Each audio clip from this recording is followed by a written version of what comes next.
जय हिंद दोस्तों, त्यागी trading tips में आपका स्वागत है।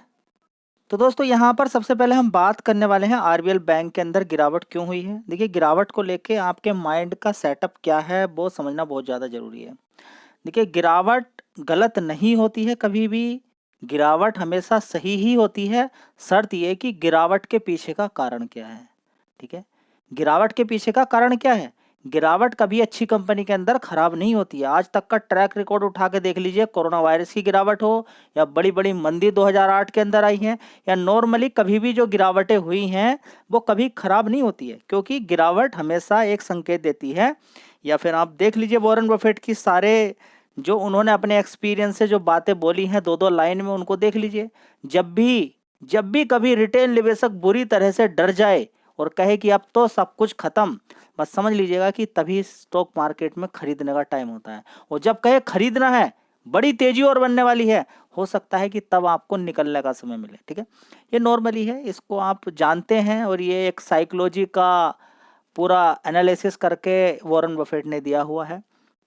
फिलहाल देखिए, आपको एक चीज़ रट लेनी चाहिए कि अगर किसी भी शेयर के अंदर तेजी बनी हुई है या पूरे मार्केट के अंदर तेजी बनी, पर्टिकुलर किसी शेयर के अंदर भी तेजी बन गई है, तो अगर पूरे मार्केट के अंदर गिरावट देखने को मिल रही है तो पर्टिकुलर दूसरे शेयर के अंदर भी गिरावट देखने को मिल सकती है। तो आज की जो गिरावट है या मार्केट की वजह से गिरावट है या किसी और रीजन की वजह से गिरावट है। देखिए, अगर आप लगातार वीडियोस देख रहे हैं तो कंपनी के Q2 के रिजल्ट आए थे। आपको बताया था कि कंपनी के रिजल्ट ठीक हैं, लेकिन एक बड़ी दिक्कत है कंपनी के अंदर। क्या कि लोन ग्रोथ को लेकर परेशानी है थोड़ी सी। लोन ग्रोथ को लेकर क्या परेशानी होती है। देखिए, सबसे बड़ी बात यहाँ पर कि लोन ग्रोथ बढ़नी चाहिए, जो कि अभी कुछ समय से स्टेबल है। क्या बढ़ नहीं सकती है? बढ़ सकती है, क्यों नहीं बढ़ सकती है। मेहनत करेंगे तो जरूर बढ़ेगी। ठीक है, अब आगे की अगर यहाँ पर हम बात करते हैं, सबसे बड़ी बात यहाँ पर एनपीए यानी कि मार्केट के अंदर जो पैसा फंसा हुआ है। ऐसा नहीं कि बहुत बड़ा एनपीए हो गया, सब कुछ खत्म हो गया, 8% का ग्रोस एनपीए निकल कर आ रहा है, ऐसा नहीं है। ठीक है, ऊपर नीचे थोड़ा बहुत होता रहता है, कभी ऊपर कभी नीचे चलता रहता है। उसकी वजह से ना तो कोई बैंक खत्म होता है। देखिए, इतना बड़ा कर्ज होने के बाद भी क्या वोडाफोन आइडिया खत्म हो गया? बताइए ना। सुजलोन का शेयर नीचे कितना 1-1.5 रुपए तक, 2 रुपए तक पहुंच गया था, खत्म हो गया? नहीं। क्या रिलायंस पावर का शेयर खत्म हो गया? नहीं। उनके अंदर फिर दोबारा से मेहनत करी कंपनी ने, रेवेन्यू नेट प्रॉफिट दिखाया, फिर से देखिए कितनी अच्छी अच्छी तेजी बनी है। ठीक है, तो यहाँ पर सबसे बड़ी बात यह है कि Q2 के रिजल्ट्स ठीक है, रिजल्ट्स खराब नहीं है। मैं फिर दोबारा से आपके साथ एक बार शेयर कर देता हूँ। ठीक है, दिक्कत क्या है कि एनपीए अगर थोड़ा सा बढ़ जाता है, एनपीए बढ़ने का मतलब क्या है कि मार्केट में पैसा फंसा हुआ है, लेकिन उसका भी एक परसेंटेज होता है। एक तो ज़्यादा बढ़ना, एक कम मात्रा में बढ़ना, एक नॉर्मल सा होता है। ठीक है, तो गिरावट हो गई है, इसका मतलब ये नहीं कि बैंक खत्म हो गया है या फिर दोबारा से ग्रोथ आगे नहीं हो सकती है, ये सब कुछ इसके पैर बांध दिए गए हैं, ऐसा नहीं है। ठीक है, तो गिरावटें नॉर्मली हो भी रही हैं मार्केट के अंदर। अगर आप देखें तो पूरा मार्केट ही ज़्यादातर शेयर आपको गिरावट पे दिखाई दे रहे हैं, उसके पीछे के कारण भी हैं। देखिए, रिटेल निवेशक इस समय क्यों फंस रहा है। रिटेल निवेशक फंसने का सबसे बड़ा कारण है ह्यूज क्वांटिटी। मैं हमेशा बार बार आपसे आपको इतना बड़ा हिंट मैंने दे दिया, लेकिन आप फिर भी समझ नहीं पाए। ह्यूज क्वांटिटी मत मारिए। अब ह्यूज क्वांटिटी नहीं मारी है, इसका मतलब क्या है समझ जाना आपको चाहिए कि मार्केट के अंदर गिरावटें आपको देखने को मिल सकती हैं।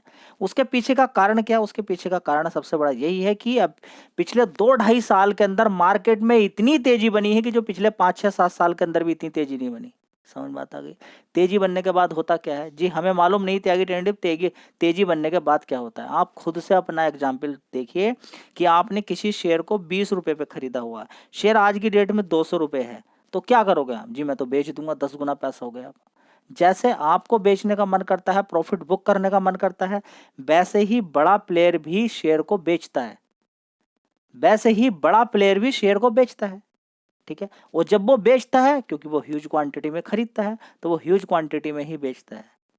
उस समय क्या होता है, शेयर मार्केट के अंदर गिरावट होनी शुरू हो जाती है। मार्केट ज़्यादा नहीं गिर रहा है। आप कहेंगे मार्केट, देखिए वो कंपनियां लार्ज कैप से मार्केट बनता है कुल मिला के। ये देखिए, बड़ी बड़ी कंपनियों से मार्केट बना हुआ है, यानी कि निफ्टी 50 की जो अच्छी कंपनियां हैं ज़्यादातर उसमें लार्ज कैप ही हैं, बड़ी बड़ी कंपनियां हैं। वो ज़्यादा इतनी तेजी भी नहीं, उनके अंदर क्या 10-10 गुना तेजी बनी है? नहीं। उनके अंदर 10-10 15-15 गुना तेजी बनी है? नहीं। तो वो गिरेंगी भी उसी हिसाब से। लेकिन जो दूसरी कंपनियां हैं जो आपके पोर्टफोलियो के अंदर है, उनके अंदर बड़ी तेजी बनी तो करेक्शन बन रहा है। ठीक है। गलती कहाँ पर हो रही है? आज की डेट में आप खाली हैं, पैसा आपके पास नहीं है। क्यों? क्योंकि गिरावट की आपकी 0% तैयारी है। दूसरी बात, मैसेज आप कर रहे हो कि मैंने 5,000 शेयर खरीद दिए जील के, मैंने 8,000 शेयर खरीद दिए जील के। अरे भाई, रिजल्ट अच्छे आने के बाद भी शेयर के अंदर गिरावट हो जाती है। आप कहाँ कौन से सपने में खो रहे हैं कि गिरावटें नहीं होती हैं? गिरावटें हो जाती हैं, लेकिन आपको एक चीज रट लेनी चाहिए कि आपको तैयारी तेजी की नहीं, गिरावट की करनी है। तेजी तो शेयर भागेगा, बड़ा ही आसान है बेचना, ठीक है। तो अगर आप ह्यूज क्वांटिटी मारते आ रहे हैं, अभी भी आपने ह्यूज क्वांटिटी मारी, देखिए सबसे ज्यादा तो दुख पता है किसको होता है? ह्यूज क्वांटिटी मारने वाले को। 5 लाख का माल मार दिया एक ही बार में, 4 लाख का माल, 3 लाख का माल एक बार में मार दिया, शेयर वहां से 15% गिर गया। अब उसका एवरेज कैसे करेगा मेरे भाई? कंगाल हो गया मेरे भाई, तू तो बेकार हो गया। तूने अपने पैर काट लिए, अपना भी पैर काट ली ना भाई। ह्यूज क्वांटिटी मारने का मतलब जी नहीं मालूम, हाथ पैर अपने काट लेना, अपने आप को अपंग कर लेना, ये है मतलब ह्यूज क्वांटिटी मारने का।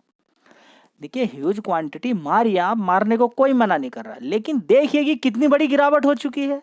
कहाँ आप मार रहे हैं? ह्यूज क्वांटिटी मारने के बाद आपका शेयर गिर गया तो आप तेज कैसे हो गए?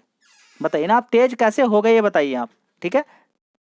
दोस्तों, बात Q2 के रिजल्ट्स की नहीं है, बात Q2 के रिजल्ट्स की नहीं है। देखिए, क्वार्टरली रिजल्ट्स की बात हो या कोई बैड न्यूज़ की बात हो, एक शेयर में आपको दिखाने वाला हूँ, उसके अंदर थोड़ी सी एक न्यूज़ निगेटिव आई।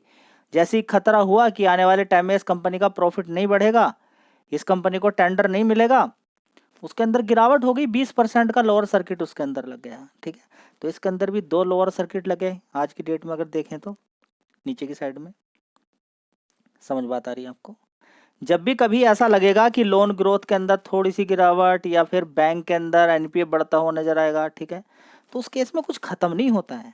अब ये आज का मैटर था, ठीक है, अब जरूर थोड़ी बहुत कल भी गिरावट यहाँ पर हो सकती है, खत्म कुछ नहीं हो रहा है, ठीक है। अगर किसको लगता है कि मैं ऊपर फंस गया हूँ, क्या करूँ, देखिए कौन सा शेयर उठा के आप देखिए, ज्यादातर मैक्सिमम शेयर आपको गिरावट पे ही मिलेंगे। देखिए उठा के कोई भी शेयर आप उठा के देखिए, ज्यादातर शेयर आपको गिरावट पे मिलेंगे। इसका मतलब क्या है कि मार्केट के अंदर अभी गिरावट हो रही है, मार्केट के अंदर गिरावट हो रही है, और ये लगातार रटवाया मैंने आपको कि ह्यूज क्वांटिटी नहीं, टुकड़ों टुकड़ों में, टुकड़ों टुकड़ों में, ये लगातार मैंने आपको हिंट दी, लेकिन कोई नहीं समझ पाया, ठीक है। जो समझ पाए हैं वो आज की डेट में इस गिरावट का फायदा ले रहे हैं, ठीक है। चलिए तो देख लेते हैं यहाँ पर क्या रियली में बहुत ज़्यादा खराब है। देखिए रेवेन्यू, देखिए 3,000 करोड़ का था एक साल पहले, उसके बाद 3,100 करोड़, 3,300 करोड़, उसके बाद 3,400 करोड़, उसके बाद रेवेन्यू के अंदर अच्छा खासा जमा है 3,531 करोड़ का। खराब तो नहीं है रिजल्ट, ठीक है जी। फिर खराब नहीं है तो फिर त्यागी ट्रेंड गिरावट क्यों देखने को मिल रही है, ठीक है, उसके बारे में यहाँ पर मैं बताने वाला हूँ। तो प्रॉफिट के अंदर गिरावट देखने को मिली है। प्रॉफिट के अंदर गिरावट अचानक हो जाती है अगर एनपीए बढ़ता है तब, क्योंकि प्रोविजनिंग बढ़ानी पड़ती है। नेट प्रॉफिट 223 करोड़ का हो गया, जो कि 233 करोड़ से 353, 372 करोड़, यहाँ से थोड़ा सा बढ़ना चाहिए था। लोगों की ये उम्मीद थी कि 372 करोड़ से सीधा सीधा लगभग 400 करोड़ यहाँ पर हो जाना चाहिए। वो लोगों की उम्मीद यहाँ पर पूरी नहीं हो पाई, जिसकी वजह से सारी चीज़ें देखने को यहाँ पर मिल रही है, ठीक है। ओवरऑल मिला के ग्रोस एनपीए देखिए यहाँ पर कितना था, पिछले क्वार्टर में देखिए कितना था, 2.69% का। अब कितना है, 2.88% का। पॉइंटों में ही है, ठीक है। अब ऐसा नहीं है। नेट एनपीए आप खराब नहीं बोल सकते, अगर कोई खराब बोलता है तो मुझसे बात कराइए उसकी, क्योंकि 1% से कम का अगर है नेट एनपीए तो ठीक है। हाँ, परफॉर्मेंस और ज़्यादा सुधर सकती थी, यहाँ पर लोन ग्रोथ और थोड़ा सा बढ़ सकती थी, और बढ़नी चाहिए आने वाले टाइम में। एक क्रेडिट कार्ड का उतना अच्छा रेस्पॉन्स नहीं मिल रहा जितना कि मिलना चाहिए था।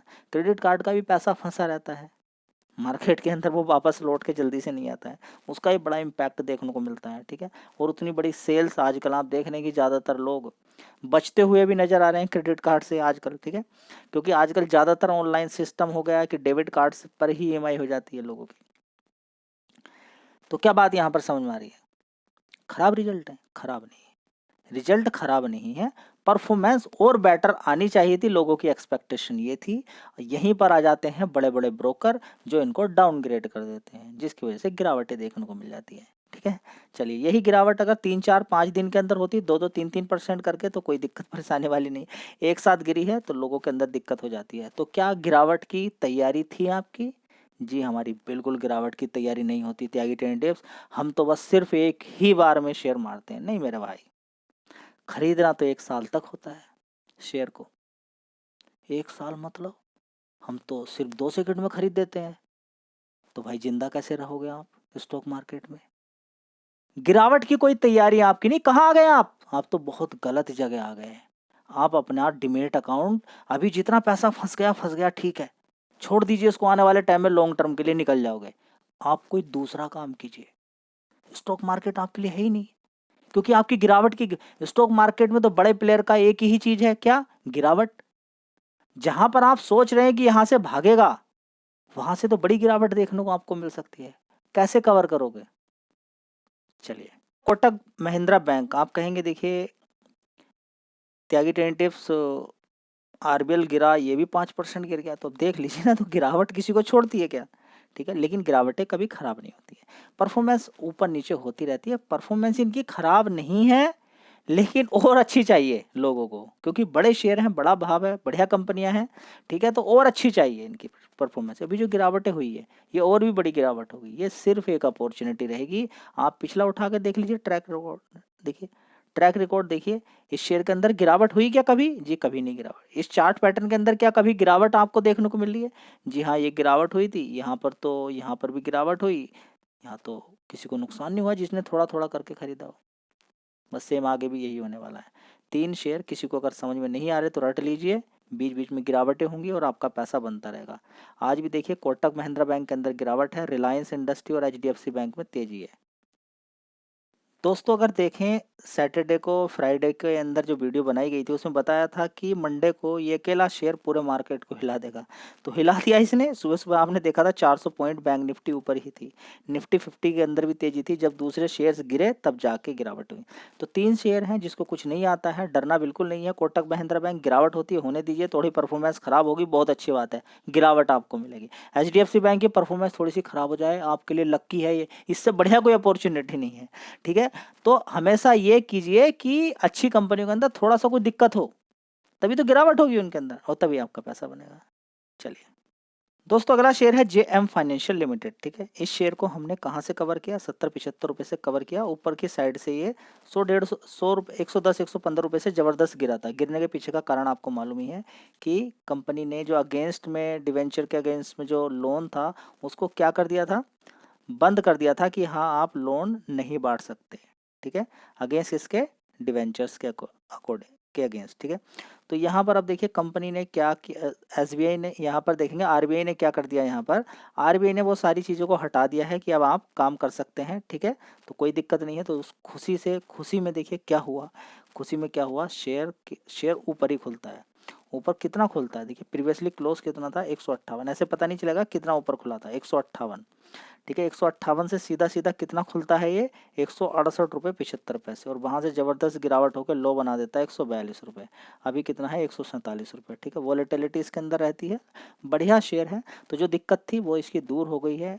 जो आरबीआई का एक रिस्ट्रिक्शन था वो हट गया है। ठीक है, उसी को देखते हुए यहाँ पर मन्नापुरम फाइनेंस के अंदर भी लोग सोच सकते हैं कि देखिए मन्नापुरम फाइनेंस में क्या है कि जो इसकी सब्सिडरी कंपनियां हैं, ठीक है, तो उन्होंने क्या किया हुआ कि मार्केट के अंदर जो लोन बांट रहे हैं वो हाई दाम पर बांट रहे हैं। आरबीआई ने बोला नहीं, ये नहीं चलेगा भाई, देखो ये नहीं चलने वाला है, आप एक काम कीजिए, बंद कीजिए अपना धंधा अभी फिलहाल के लिए तो। ठीक है, तो उनका बैन कब हटेगा वो एक आने वाले टाइम में पता चलेगा। लेकिन ऐसा नहीं कि एकदम से, देखिए आजकल अगर इंडिया को देखें तो बहुत सारे लोगों को टेक्नोलॉजी सब कुछ आता है, उनको फाइनेंस पैसे की ज़रूरत है, उनके पास दिमाग है, सारी चीज़ें हैं। स्टार्टअप्स के लिए पैसे की रिक्वायरमेंट होती है, तभी तो आईपीओ आते हैं। आईपीओ क्यों अलाउ करके रखते हैं? आईपीओ से आपको कोई फ़ायदा है? जी शेयर भाग गया तो फ़ायदा नहीं तो नहीं है।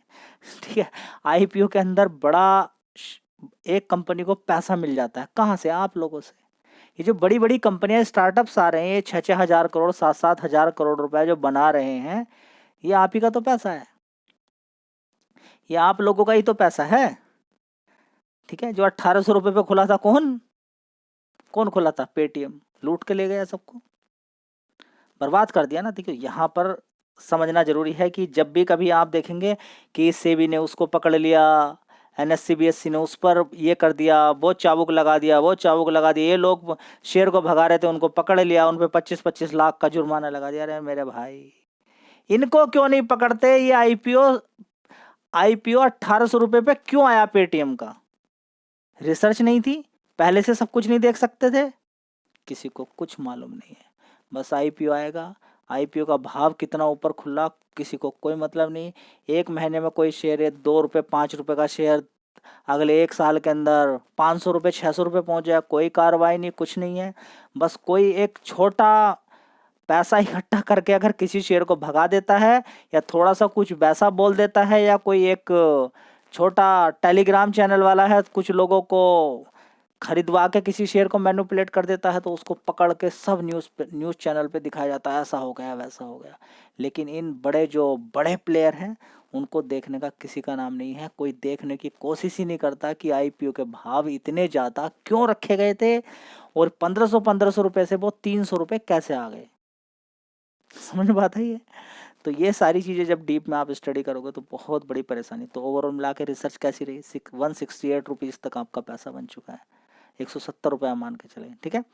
तो आने वाले टाइम में रिसर्च यही बोलती है मार्केट कैप के अकॉर्डिंग, इस कंपनी का मार्केट कैप 14,000 करोड़ का, कि आने वाले टाइम में 200-250 रुपये जा सकता है। लेकिन उससे पहले बड़ी बड़ी गिरावटें आपको देखने को मिल सकती हैं मार्केट के। देखिए अभी इजराइल ईरान की लड़ाई चल रही है, उसके मालूम ही नहीं क्या होने वाला है। इसी तरह से क्वार्टरली रिजल्ट आ रहे हैं और कभी ऊपर कभी नीचे, लेकिन ख़त्म कुछ नहीं हो रहा है। पहले कितने क्वार्टरली रिजल्ट आए हैं बताइए ना? कोटक बैंक के कितने रिजल्ट आ गए होंगे, जाइए 10-15 साल पहले। समझ में बात आई? कुछ ख़त्म हुआ, कुछ ख़त्म नहीं हुआ। क्वार्टरली रिजल्ट से ख़त्म या कोई न्यूज़ से ख़त्म, कुछ ख़त्म नहीं होता, फिर चढ़ जाता है शेयर। चलिए दोस्तों, ज़रूरी नहीं कि आप पैसा लगाएंगे तभी सीखेंगे।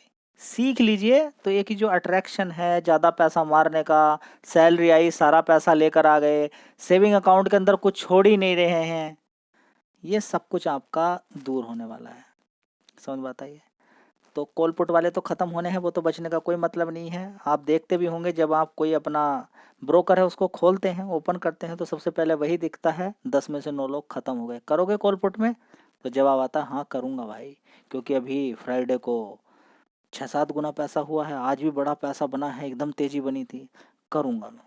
ठीक है, तो ये सारी चीज़ें निकल कर आती हैं। इस शेयर को देखेंगे 20% गिर गया, तो ये चलता है स्टॉक मार्केट में। अगर आप आ गए हैं एक ही कंपनी के अंदर पैसा लगा रहे हैं, आपको जानकारी नहीं, इतनी डिटेल में कोई पहुँच ही नहीं पाएगा, ठीक है। तो यहाँ पर देखिए कि कंपनी को जो यहाँ पर देखिए, यहाँ पर क्या लिखा हुआ है, आगरा पीएनसी इंफ्रास्ट्रक्चर शेयर के अंदर देखिए लोअर सर्किट लगा। मिनिस्ट्री ऑफ रोड ने इस कंपनी को जो टेंडर है उनको 1 साल के लिए अभी बंद कर दिया है, कि आगे 1 साल आफ्टर 1 साल तक कोई भी किसी तरह का कोई टेंडर यहाँ पर नहीं मिलने वाला है, ठीक है। तो देख सकते हैं यहाँ पर क्या कर दिया है, लोअर सर्किट लगा, 1 ईयर बैन कर दिया है मिनिस्ट्री ऑफ, देखिए रोड मिनिस्ट्री टेंडर के लिए, ठीक है। तो क्या बात समझ में आ रही है? ये बात समझ में आ रही है, जिसकी वजह से आप देख सकते हैं कि अब इसको ऑर्डर्स नहीं मिलेंगे, टेंडर नहीं मिलेंगे, तो दिक्कत परेशानी आगे आने वाले टाइम में दिक्कत हो सकती है। अब देखिए 20% का लोअर सर्किट लग गया, ठीक है। पता था आपको? नहीं पता था? तो कैसे करोगे स्टॉक मार्केट में बताइए ना? या तो मत कीजिए स्टॉक मार्केट में काम, निकल जाइए यहाँ से, बढ़िया कंपनियों में का कीजिए, 1 नंबर वाली कंपनियों में, ठीक है। तो ये सारी चीज़ें जब समझोगे करोगे तभी जाके आपको समझ में आएगा कि स्टॉक मार्केट काम कैसे करता है।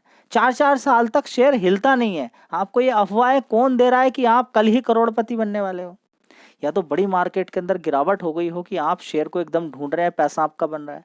यहाँ पर तो आपको एसआईपी करनी पड़ेगी, पहले तो बड़ी गिरावटें देखनी पड़ेगी, ठीक है। बड़ी गिरावट पर आपको खरीदना पड़ेगा। ऐसा नहीं कि ठीक है, मैं आपसे थोड़ा खरीदने के लिए क्यों बोलता हूँ, जब थोड़ा खरीदोगे तो वो शेयर गिरेगा, आप शांत हो जाओगे, भाई ये तो गिर रहा, आप गिर जाने दो, आप टच नहीं करना है इसको, आप गिर जाने दो, अच्छा खासा गिरने दो। लेकिन पहली ही बार में ह्यूज क्वांटिटी मार दी तब क्या करोगे? समझ बताइए। कम से कम थोड़ा थोड़ा खरीदोगे। मान लीजिए 300 पे कोई शेयर अच्छा लग रहा था, ठीक है, 1000 के शेयर मारने 1000 3 लाख का माल मारने वाले थे, 300 पे कुछ मारा, 250 पे कुछ मारा, नीचे की साइड में 200 पे कुछ मारा, ठीक है। भले वो शेयर और नीचे गिर गया 20-30 रुपए, लेकिन कम से कम आपने पूरा प्रोसेस तो फॉलो किया, ठीक है। तो ये तरीका होता है काम करने का। चलिए अगला शेयर है मन्नापुरम फाइनेंस। तो यहाँ पर ऑलरेडी मैंने बता दिया है कि इसकी सब्सिडरी जो था वो सारी चीज़ें यहाँ पर देखने को मिली है, तो जिसकी वजह से यहाँ पर अभी गिरावट देखने को मिल रही है। तो ये लगभग काफ़ी ज़्यादा गिर चुका है, यहाँ पर बड़ी गिरावट 29% गिर चुका है। देखिए 208 रुपये से आज की डेट में 146 रुपये। तो यही होता है स्टॉक मार्केट के अंदर, ठीक है। आप पता भी नहीं लगा पाएंगे, कभी भी किसी भी कंपनी के अंदर इस तरह की दिक्कतें परेशानी आ जाती हैं, लेकिन ख़त्म कुछ नहीं होता है। यहाँ पर सुधार किया जा सकता है। नहीं किया तो फिर नहीं किया, इसका मतलब फिर भी ऐसा नहीं कि सब कुछ खत्म हो जाएगा। अगर नहीं किया का मतलब ये नहीं कि फिर भी सब कुछ खत्म हो जाएगा, ठीक है। 4 सब्सिडरी हैं, जी चारों की चारों बिल्कुल बैन, ठीक है। ऐसा नहीं सॉल्यूशन निकलेगा, यहाँ पर गलती कोई करता है, यहाँ पर गलतियाँ होती हैं, उनको माफ़ भी किया जाता है, ऐसा नहीं कि सब कुछ खत्म कर दिया जाता है, ठीक है। तो यहाँ पर सेबी के द्वारा यहाँ सारी चीज़ें की जा रही हैं, आरबीआई के द्वारा सारी चीज़ें देख रेख में की जा रही हैं। तो अब आगे देखते हैं क्या होता है, चलिए। त्यागी टेंटेटिव्स, हमें तो घबराहट हो रही है, हम तो डर रहे हैं, घबरा रहे हैं। देखिए बहुत सारी, मैंने आपसे क्या बोला कि आईआईएफएल के अंदर भी ऐसे ही हुआ, जेएम फाइनेंशियल अभी आपको दिखा दिया, आज इसका बैन हटा है। बहुत सारी कंपनी में, आईडीबीआई बैंक के ऊपर लगा, एचडीएफसी बैंक के ऊपर लगा, बहुत सारे बैंकों के ऊपर ये सारी चीज़ें हुई हैं, लेकिन बाद में वो हटा दी गई हैं, ठीक है।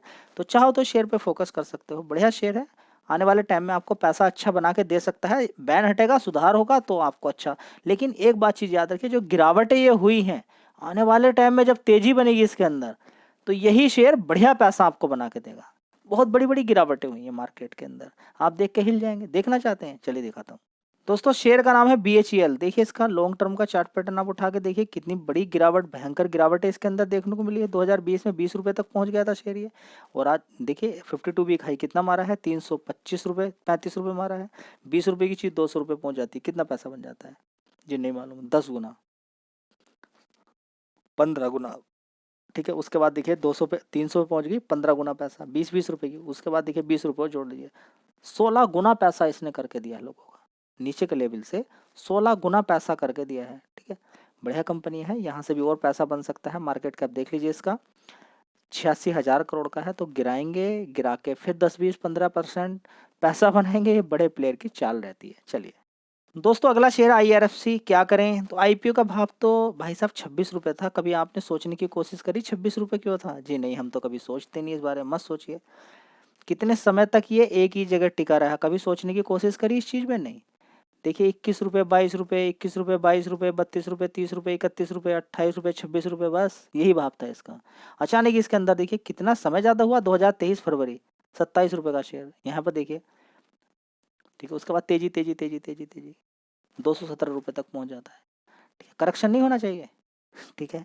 तो जब 26 रुपये का शेयर ये इतने समय तक रुक सकता है, तो फिर 144 रुपये का शेयर अगले 2 साल तक क्यों नहीं रुकेगा? आप कुछ कर सकते हो? नहीं, आपके हाथ में नहीं है, मेरे हाथ में भी नहीं है, सारा कुछ खेला बड़े प्लेयर के हाथ में है। उसी ने रोक के रखा हुआ था, उसी ने तेजी इसके अंदर दिखाई है, ठीक है। तो आप कुछ नहीं कर सकते स्टॉक मार्केट के अंदर, सिर्फ पैसे वाले का ही खेल है स्टॉक मार्केट के अंदर। हाँ बहुत बढ़िया है कि आपने समझ लिया कि बड़ा प्लेयर इस शेयर को भगा सकता है, बड़ी गिरावट इस शेयर के अंदर है, मजबूत शेयर है, आपने टाइम दिया, खरीद के छोड़ा, और जब अच्छी खासी तेजी बनी आपने पेशेंस रखा और अच्छा पैसा उससे बना लिया, बहुत अच्छी बात है। लेकिन पैसा आपका दया किसकी रहेगी? बड़े प्लेयर की, तभी पैसा बनने वाला है। ये नहीं भागा तो नहीं भागा तो नहीं भागा, इसमें कोई बड़ी बात नहीं, इसमें ना ही आपको इमोशंस में जाना है। देखिए बिल्कुल क्लियर रहिए कि मार्केट ऐसा ही है, तो आपको अच्छा लगेगा, अच्छा लगेगा, बहुत अच्छा महसूस करोगे। और किसी को ये घमंड है शेयर नहीं गिरेगा, तो आपका घमंड तो टूट गया मेरे भाई, बताइए, टूट गया आपका घमंड। तो आपका शेयर नहीं गिरेगा तो आपने क्या किया था जी? ह्यूज क्वांटिटी मारी थी, समझ बात आ गई। आपने ये भी धैर्य थोड़ा सा नहीं रखा कि 6 महीने थोड़ा सा वेट कर लूँ, लड़ाई चल रही है, थोड़ा सा इंतजार कर लूँ, गिरावट पे खरीद लूँ, नहीं मन मान रहा तो थोड़ा कम खरीद लूँ, नहीं माने ना आप, तो रिजल्ट आपके सामने है। गिरावट की तैयारी नहीं करोगे तो यही रिजल्ट होने वाला है आपके सामने। चलिए दोस्तों अगला शेयर है आरबी रेल विकास निगम लिमिटेड, जिसको आरबीएनएल बोलते हैं। 5 देखिए कितने का शेयर होता था, 25 रुपये, 30 रुपये का, 2022 के अंदर। ये सब खेल बड़े प्लेयर का है। यहाँ पर रुका क्यों? फंडामेंटल खराब नहीं थे। यहाँ पर इतनी बड़ी तेजी बनी क्यों? पूरे रेलवे सेक्टर को क्यों भगा? ये पहले ही 3-3, 4-4 साल की प्लानिंग रहती है इनकी, बहुत बड़ी प्लानिंग रहती है, इसको नहीं समझ पाओगे अभी, ठीक है। इसको समझने के लिए बड़ा एक्सपीरियंस चाहिए, बड़ा दिमाग चाहिए, तब आपको पता चलेगा कि भाई जल्दीबाजी तो करनी बेकार है। कोई शेयर इतना भागा है तो थोड़ा सा रुक जाना चाहिए मुझे। अब ये नहीं कि 30 रुपये पे ही पहुंचने वाला है, अच्छे ऑर्डर्स भी मिले हैं, सारा काम धंधा आगे बढ़ रहा है, तो शेयर ऊपर की तरफ भाग गया है। अब मार्केट कैप इसका 97,000 करोड़ का मार्केट कैप है, ठीक है। तो आने वाले टाइम में भी पैसा आपको बना के देगा, लेकिन अच्छी खासी गिरावट पे खरीदें। और 463 पे भी कोई खरीद रहा हो तो ये कैसे पता चलेगा कि आपकी गिरावट नहीं होगी? जब 26-27 रुपए पे इतने दिन तक कोई शेयर रह सकता है, ऊपर 30 रुपए से गिरकर फिर 20 रुपए पहुंच सकता है, तो भाई आप कौन सी दुनिया के अंदर हैं? आप क्या सोच रहे हैं स्टॉक मार्केट को? भाई साहब बहुत बुरी मार मारेगा आपको स्टॉक मार्केट, इस चीज को रट लीजिए। ठीक है, तो अपना नियम बनाइए कि मैं कंपनी में काम करूंगा, आराम से खरीदूंगा, 1 साल में 1 बार खरीदूंगा, 6 महीने में 1 बार खरीदूंगा, 2 महीने में 1 बार खरीदूंगा। अब डेली 50 ट्रेड मारूंगा, तो भाई आपको तो कौन बचाएगा? मुझे तो मालूम नहीं कौन बचाने वाला है। स्टॉक मार्केट को तो आप ऐसे ही ले रहे हैं। ठीक है, खराब कुछ नहीं हुआ, खत्म कुछ नहीं हुआ, लेकिन आपका पैसा डाउन हो गया ना इस समय। खत्म कुछ नहीं, कंपनी कहीं नहीं जाने वाली है, लेकिन टाइम है आपके पास? जी बिल्कुल नहीं है, बस सारी दिक्कत वही है। वीडियो अच्छी लगी लाइक शेयर कर दीजिएगा। जय हिंद, वंदे मातरम।